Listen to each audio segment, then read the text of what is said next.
Welcome to the Fear and Greed Business News Afternoon Report for Monday, the 25th of September 2023. I'm Michael Thompson. Every afternoon we've got the 5 stories that happened today that you need to know about, so let's get going. Story number 1, the S&P ASX 200 closed up 0.1% today to 7,077 points.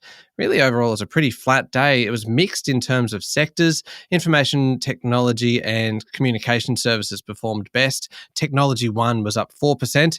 The standouts were uranium companies, including best of the majors, Paladin Energy, which was up 6.1%. The biggest falls were for metals and mining and materials. The biggest drop was for Chalice Mining, which fell 5.1% today. Healthcare business PolyNovo was up 3.3%. Now, PolyNovo published a positive trading update today with total revenue for August at $7.7 million compared to $3.5 million the year before. Chairman David Williams described it as breathtaking but lumpy and off a low base. Star Entertainment was in a trading halt, another one worth mentioning, as it prepared for an equity raising worth $750 million. The casino operator is looking to eliminate its existing loans and is aiming to do so using the capital raising and a $450 million debt package from Westpac and Barclays. The last financial year was the weakest performance on record for Star. Story number 2, the employment white paper has been formally released. We've been talking about this for much of the last week now.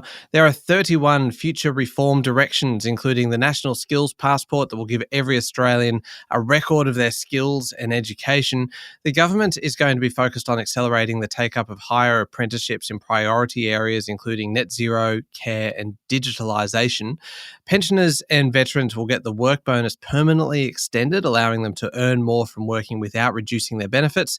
They want to reform the local jobs program to improve flexibility and provide new practical initiatives to help job seekers. And they're doubling the period during which those moving out of unemployment into work can use their concession cards. Business groups and unions have welcomed the majority of the changes. It's a bit of good news, isn't it?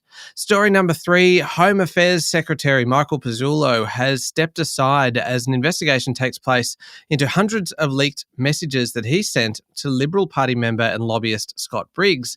An independent investigation is being undertaken by the Australian Public Service Commissioner after Channel 9 revealed Pezzullo allegedly sent messages to Briggs that were critical of politicians such as Julie Bishop and Maurice Payne. Public servants are required to act in an apolitical and independent way, and these messages discuss ministerial appointments, government policy and politics to the extent that he allegedly encouraged a more right-wing Conservative leader during the 2018 leadership spill. The Greens have called for him to be sacked. Opposition leader Peter Dutton, who was formerly Home Affairs Minister, said Pezzullo has always acted professionally. Story number 4, Qantas has told the ASX that it expects to spend $230 million on new initiatives this financial year to improve customers' experience. Now, this is going to include an additional $80 million on top of $150 million previously budgeted. These service improvements are likely to include things like bringing more call centres back into Australia and additional frequent flyer seats, as well as more training of staff, more support when issues arise, and a review of fairness policies. The announcement also flagged improvements of in-flight catering. Now, Qantas gave an update on demand levels, saying 4 million passengers were anticipated for the September-October school holidays on 35,000 flights compared to 3.7 million last year on 28,000 flights. But it appears that fuel costs are certainly biting into the bottom line, rising $200 million to $2.8 billion after hedging. Qantas also flagged that at its AGM on November 3, it will seek approval from shareholders for more share buybacks to give it headroom. It's currently 10% of the way through a $500 million share buyback announced last month. Qantas shares fell 1.5% today.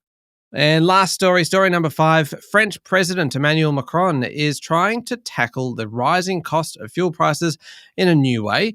He's putting pressure on the oil sector to sell their gasoline and diesel at cost.